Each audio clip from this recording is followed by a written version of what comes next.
It's difficult not to be mean to mean people. It's difficult not to be unkind to people who've been unkind to us. It's difficult to be sensitive to insensitive people. And again, the golden rule is like right out the window, isn't it, when it comes to mean people? Now it's the iron rule. It's the do unto others as they have done unto you, or as they are doing unto you, or even worse, right? But of course, the problem with getting back at the mean people, or the problem with trying to get even with mean people, is that it actually makes things worse. Because the problem with getting even is that it makes us even with someone we don't really even like.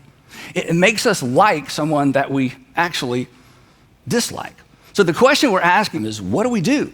I mean, you can't just ignore these people. That actually empowers them. And eventually you're going to break, right? Eventually you're going to break, you're going to act like them, or worse, which actually gives them more power over you. There's actually a third option. You don't have to ignore them. You don't have to become like them. There's a third option that actually takes away some of their power. It actually positions us to keep our frustration from overflowing into other relationships around us. And this third option protects us from falling into that trap as well. Jesus taught it, of course, and Jesus modeled it. In fact, he was the ultimate model, but Abigail modeled it as well. And Abigail is a character in the Old Testament that many people don't know about, and she's part of sort of the backstory of the story of David. Most of us are familiar with King David if you grew up in church. Maybe you know the story of shepherd boy David, but this story takes place in the season of his life where he is fugitive David. When he was a teenager, as most of us know, he marched down into the valley of Elah. He killed Goliath with a slingshot. In that moment, he became a national hero. So King Saul, the king of Israel, brought him in close, actually made him part of his family because he was a national hero and he was a leader and he had influence. And King Saul was smart enough to know you keep your enemies, you keep your friends close, and you keep your enemies close as well. And David, he realized, was a bit of a threat to his power and his influence in Israel. And then he gets word that a rogue prophet had actually gone to David's house when he was a little boy and anointed him as the next king of Israel. And if you are the current king, of course, that's a problem because you want your son to become the next king. So now David is a threat to Saul's dynasty. So he tries to kill David. He eventually banishes him. David becomes a fugitive. He gathers other fugitives around him. Before long, he's got about 600 men, their wives, their girlfriends, their kids kind of traipsing along behind him. He's got a small army, but he's a fugitive from the law. And he's angry. And he's angry with King Saul, and he's angry with the circumstances. But he can't get to Saul. So he just kind of carries this seething anger everywhere he goes. And that's what brings us to the story. And this is where we meet Abigail. So I'm going to catch you up a little bit with the story, and then we'll continue from there. Here's how the story begins. 1 Samuel chapter 25. Samuel was essentially David's biographer. A certain man in Mon who had property there in Carmel was very wealthy. He had 1,000 goats and 3,000 sheep, which he was shearing in Carmel, and his name was Nabal. Now, during sheep shearing season, men and families who had a lot of sheep discovered just how much wealthier they had become. This was like payday. This was an annual financial report. His name was Nabal, and his wife's name was Abigail. And she was an intelligent and beautiful woman, but her husband was harsh and mean, there's our word, in his dealings. So David and his men hear about the fact that Nabal is having sheep shearing in Carmel and realizes Nabal is about to become even wealthier. So David sends 10 of his men to Carmel to meet with Nabal to say, hey, would you be willing to share some of your wealth and some of your extra wealth, some of your extra with me and my men? And why would David feel like he could make that request? Well, that's what the message to Nabal, that's the message from David's men to Nabal explains that. Here's what they said. They said, Nabal, when your shepherds were with us out in the fields for months and months and months, when your shepherds were with us, we did not mistreat them. And the whole time they were at Carmel, nothing of theirs was missing. In other words, your profit is due in part to our protection. So this seemed kind of reasonable. Hey, would you share with us your profits because, your profits are due in part to our protection. Nabal's response, he was rude. He said this, to David's messengers, who is this David? Now he knew who he was. Who is this David? Who is this son of Jesse? who's broken away from the king. He's just a bandit. He's a fugitive. He's a nobody. He's an outlaw. I did not ask for his help. I didn't need his help, and I don't owe him anything. And you can go back and tell him that. So David's men, they turned around and they went back, and when they arrived, they reported every word. David said to his men, each of you, strap on your sword. So they did, and David strapped his on as well. And about 400 men went up with David. They were headed out of the mountains to Carmel. Now this 400 men, this was an overreaction of epic proportion. This was going to be a massacre. And as he rides along, he does what many of us have done many, many times. As he rides along, he kind of builds up a head of steam. He begins justifying to himself what he wasn't 100% sure he should be doing. It's been useless, he mutters to himself. It's been useless, all my watching over this fellow's property in the wilderness so that nothing of his was missing. And what has he done? How has he responded to me? He has paid me back evil for good.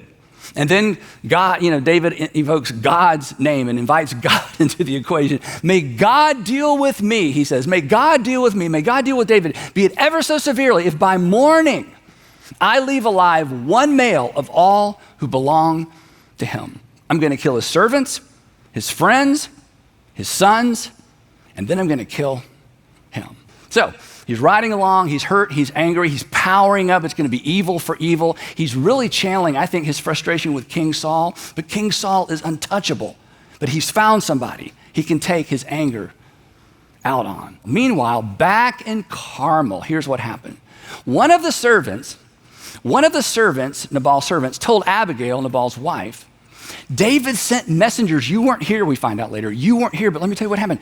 David sent messengers from the wilderness to give our master his greetings, but our master hurled insults at them. Yet Abigail, these men, David's men, these men were so good to us. They did not mistreat us the whole time we were out in the fields near them. Nothing went missing, night and day.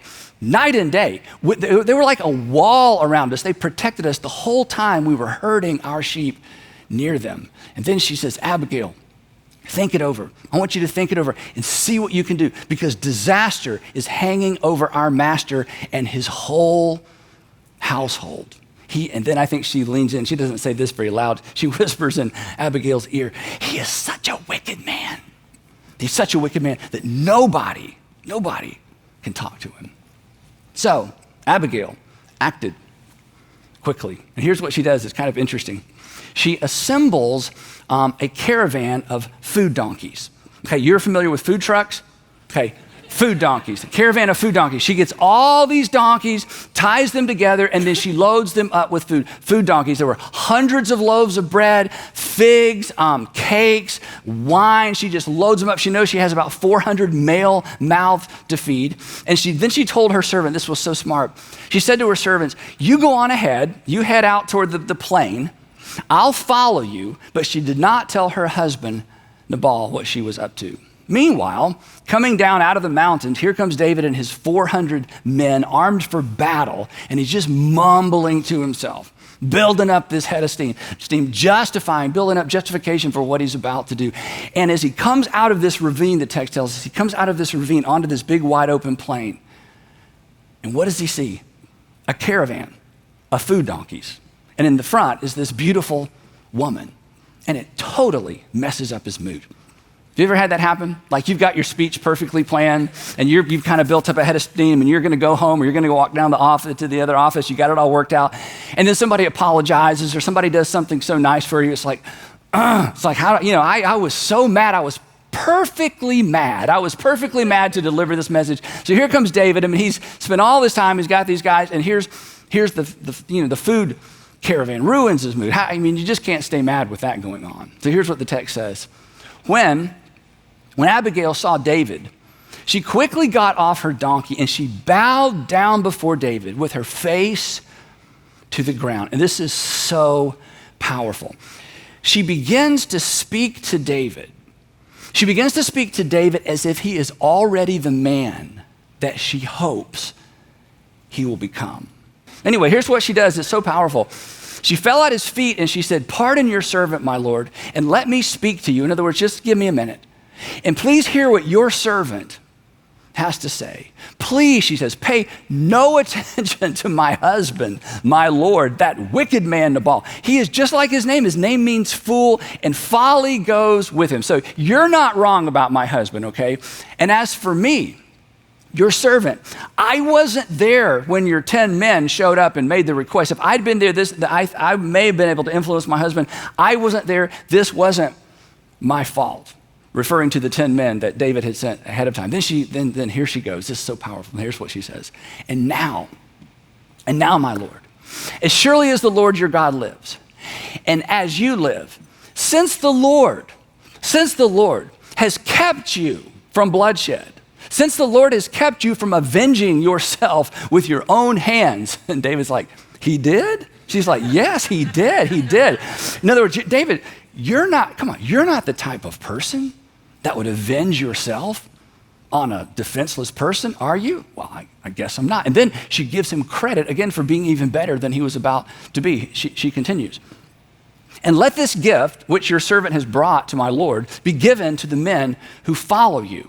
Again, this just completely ruins his plans. I mean, how do you justify slaughter and pillage when somebody is bringing you what you were going to steal? The Lord your God will certainly make a lasting dynasty for my Lord, because you fight the Lord's battles. He's like, "I do? Yes, you do. You fight the Lord's battles. You don't have to fight your own battles, David. And no wrongdoing will be found in you as long as you live." It won't? No, it won't. Even though, and then she refers to King Saul, because everybody knew the story. Everybody knew the background of why David was a fugitive. "Even though someone is pursuing you to take your life, the life of my Lord will be," she uses some interesting Hebrew imagery. "The life of my Lord will be bound securely in the bundle of the living by the Lord your God," which is like, what? Here's basically what she's saying. Even though someone is trying to steal your life is tucked away securely and safely in God's wallet. Your life is hidden in the bottom of a lady's large purse. It's safe. No one will ever be able to find it. Then, this is my favorite part. She speaks to his future. And essentially, she asked the question that we ask all the time around here. She asked the question without asking it directly. Essentially, this next part, she says, "David, what story do you want to tell when this is nothing but a story that you tell? Years from now, when you're looking back on this season of your life as a fugitive, because one day you're going to be the king. God's going to keep his promise to you. But when you look back on this season, what story do you want to tell?" Here's her version. "When the Lord has fulfilled for my Lord every good thing he promised concerning him and has appointed him ruler or king over Israel, my Lord," this is so great, "my Lord will not have on his conscience the staggering burden of needless bloodshed or of having avenged himself." David, isn't this the better story? Don't you want to look back on this season and realize that you stepped back instead of taking matters into your own hand? And of course, David comes to his senses. He's about to act like somebody he doesn't even like. And David said to Abigail, "Praise be to the Lord, the God of Israel, who has sent you today to meet me. May you be blessed for your good judgment." In other words, you had good judgment, I didn't. I'm thanking God for your good judgment, and I'm so grateful it intersected with the decision I was about to make, for keeping me from bloodshed this day and from avenging myself with my own hands. I have heard your words, and I'm granting you your request. Now, at some point, we all need an Abigail in our lives, don't we? We all need somebody who can talk us down. We all need somebody who has access to us. We all need somebody who feels permission to delve into those areas of our lives that we oftentimes just keep people away from. We all need an Abigail. And when she shows up, or when he shows up in our lives, we should be wise enough to listen. In fact, some of us, if we're honest, one of our greatest regrets could have been avoided if we had listened to the Abigail in our life. Hey, thanks so much for watching. If you enjoyed this video, please make sure you check out the links on your screen for what to watch next, and check out the description below, where we are going to provide you with free resources designed to help you make better decisions and live with fewer regrets. And again, thanks for watching.